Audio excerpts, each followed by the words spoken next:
Welcome back, DPReview TV viewers. It is Chris Nichols here, and today we are taking a final look at the OM system OM-1. Now, like all of our second looks, we have a pre-production version that we did do a lot of testing on, and you should definitely check out that video if you want to see more of the handling, controls, features. I mean, today we really want to then take a look at, now that we've used this camera for quite a while, what are our experiences overall with that. Now, I want to mention today, of course, I'm shooting on an OM-1, but Jordan is also shooting the episode on an OM-1 completely handheld today, and we've updated both cameras to the latest firmware. It is now version 1.3, and this promises to make the autofocus quite a bit stickier and more effective, so we have a revised autofocus test for you guys today. You won't want to miss that. We also have a lot to cover when it comes to video. Now, because of the nature of my job, I often only have access to a camera for a week or two, and then it's getting sent back, and whatever the next camera is, that's what I'm going to review that day. So, you know, it's always this constantly changing thing, but the OM-1 I've actually had for quite a long time, and I use it for my work with Bow River Trout Fitters, where I'm producing fly fishing videos, and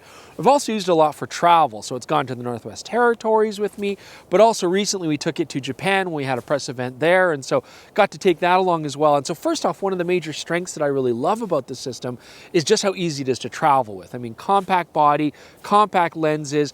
I don't need to take a tripod in a lot of situations because of all the computational options that I have, like Live ND, and just the fact that it's got an incredibly stable in-body image stabilization system. So overall, I just find it very convenient to go around with. Now, having handled an OM-1 now for quite a long time, the grip is still one of the best I've ever used on a camera. It fits my size of hand really well. I will say the camera's got a lot of customizable buttons, and that's great because, frankly, there's a lot of features that you want that are in the menu, and unless you can set them up to a customizable button, it can be a little slow to access them. I highly recommend going in and setting up your My Menu system with a lot of those features so you can easily find them. Now, formerly all the Olympus cameras and the OM system cameras do usually have this mode 1-2 selector switch right around the autofocus on button, and you can use that in a really handy way to basically have two different kinds of camera. You click it to one, you get different autofocusing features and drive modes and things like that. Click it to another and you can have it change over completely. I honestly don't use that very much. I maybe I'm a little bit slower, but I just like to have a binary on-off toggle switch. Now, you can do that to literally turn the camera on and off, but I wish I could also use it for, you know, toggling between subject detection on and off, for example. I mean, that would be really handy, but, you know, maybe we'll have that added in the future. But really, overall, it does handle very well. From a physical standpoint, the only thing I would complain about, the actual autofocus joystick, it's a little bit small, and I do sometimes find it hard to do diagonal directional changes. It's easy to careen all the way to the right or left side of the frame or go up and down, but sometimes when you go diagonal, it's just a little bit tricky. Chris, there's ducks. Take pictures. Okay, fine, but they're just ducks. Like, everybody's seeing ducks. The light is nice. Everybody's seen a million ducks from us now. Make duck art. There, it's the best duck shots I've ever taken. You happy? So now you've just seen Jordan forcibly make me take pictures of those ducks, which you've seen thousands of in the sample galleries. At least it does make sense to talk about these subject detection modes, one of which is birds. You've also got animals, you've got planes, trains, and automobiles. I mean, you got a whole suite of them. But what I really wanted to see change with the firmware update, which unfortunately hasn't changed, is the entire interface of the autofocus. First off, in case you don't know, OM system cameras, their continuous autofocus works great, but the tracking autofocus specifically is really ineffective. I never use it.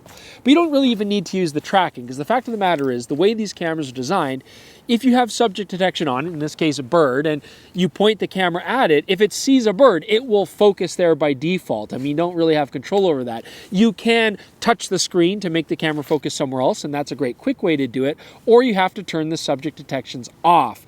So I can certainly set up some custom buttons, one for, you know, turning on and off subject detection, another for turning on and off face detection, but that ties up two buttons. And really what I want is a quick way to just go right into the subject detection menu, so I not just simply turn it on and off, but actually be able to choose what subject I want to track. And I really want humans in there, as I've said before, to simplify the whole process. Or at least I want to have subject detection as an option in the quick menu so they can then quickly adjust it in there. But overall, when the subject detection is chosen right, it is very effective. So we wanted to redo our running test. Well, I wanted to redo the running test. I don't know if Jordan really wanted to do it winter boots, but anyways, it's for you guys. So we thought we would try it again. The firmware promises that the autofocus should be stickier on your initial subject, not lose focus and go to the background or anything. I honestly never really noticed that to be that big a problem on the original cameras and even the pre-production cameras before the firmware. But, you know, we wanted to do another test just to see. Also, the last time I shot Jordan running with an OM-1, I was using the 40-150 f4. and you're getting a fair amount of depth of field at f4, so we wanted to give it a more punishing test. So the camera store, as always, helping us out, let us borrow an Olympus 75mm f1.8. Now, this is an older lens, the autofocusing motor is not that advanced, and much shallower depth of field for the test. And we got Jordan running, and whether I was in mechanical shutter mode or electronic shutter mode, the OM System OM-1 actually handled that really nicely. I mean, there's a couple shots where it's a little bit off, especially more when Jordan gets really close to the camera, but frankly, overall, throughout the course of the range, it's still tracking him on his face and eyes very effectively, even with that shallower depth of field. So it's nice to see that it's still holding true, and if anything, the new firmware just improves that experience. So when I'm shooting video on the OM-1, doing fly fishing vids, as I mentioned earlier, I like the fact that I can hand hold it very easily without having to have any additional support. I find that the video autofocus is quite sticky on people's faces, so I really like that. I also, though, generally just shoot in H.264, not H.265, shooting 8-bit. I generally use the flat profile, not OM log. I don't necessarily need to grade too much unless there's a lot of contrast. I'm using DaVinci Resolve, and I'm a cheapskate, and I don't get the full version, and so that's where I have the 8-bit access. And frankly, the video looks very similar to what I was getting on the Olympus EM1 Mark III before that. It's basically identical. So there is a big improvement on the OM1, and that is that it now shoots 10-bit video. So let's go to Jordan and talk about his findings about that. All right, Jordan here to talk about video. And when the OM-1 was initially announced, it really looked like the GH5 with good autofocus that everybody was really asking for, but it also came out at the exact same time as a bunch of really impressive video cameras that pushed the bar forward. And I kept holding off on doing the full review for the OM-1 because I really felt like it was like 2 firmware updates away from being an amazing hybrid mirrorless camera.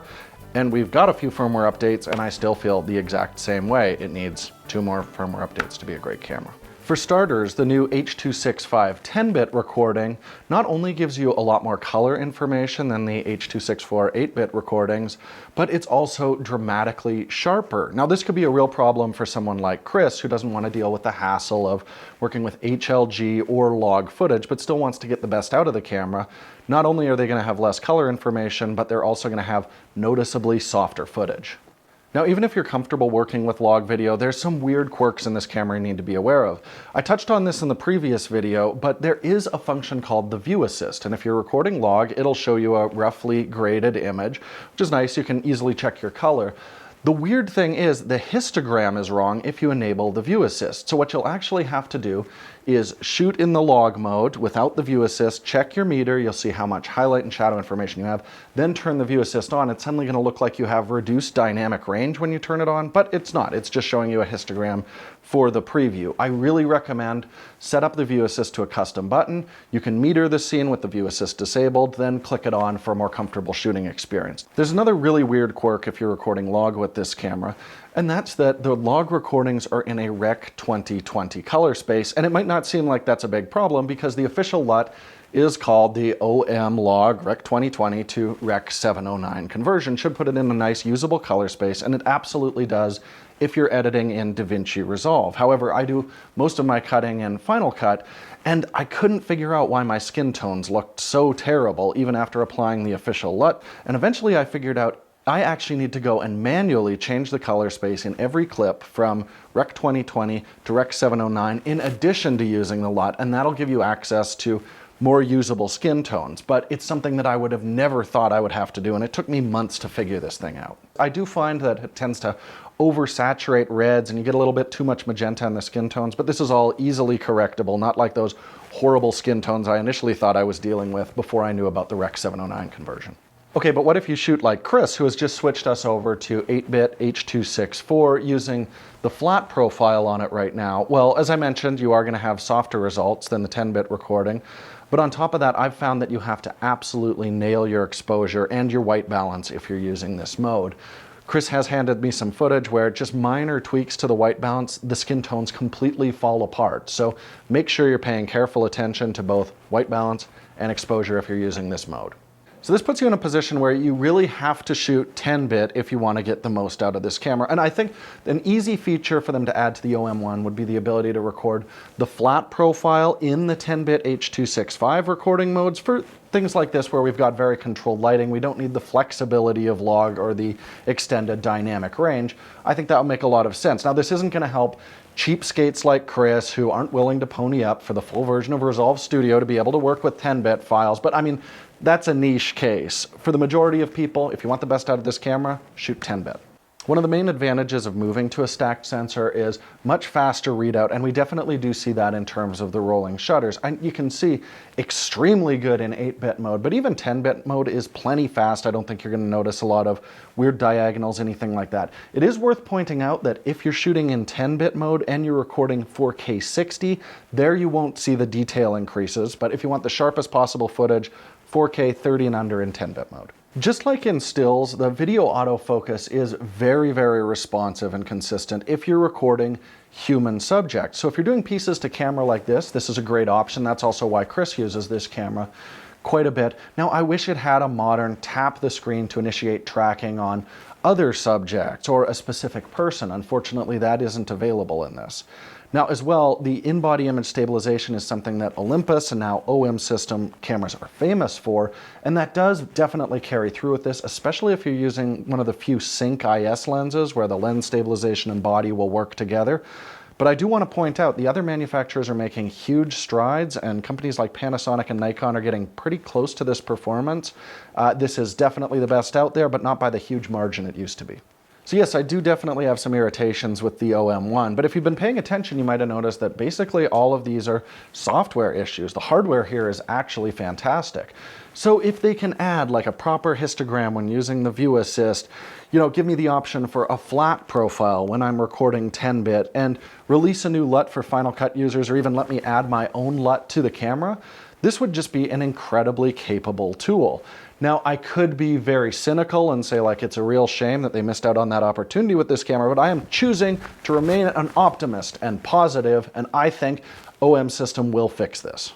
So you know what? I love the OM-1 and I love using it, but it is a fiddly camera. But it still serves a really interesting purpose as a compact camera that's very stable handheld, that also has small lenses, and that's also quite rugged and weather sealed. And so for what I'm doing for the fly fishing stuff where I'm riverside and I need to pack other gear and I need to be compact, I think it's a great tool. And also for traveling. I mean, would this be my first choice as a photo only camera?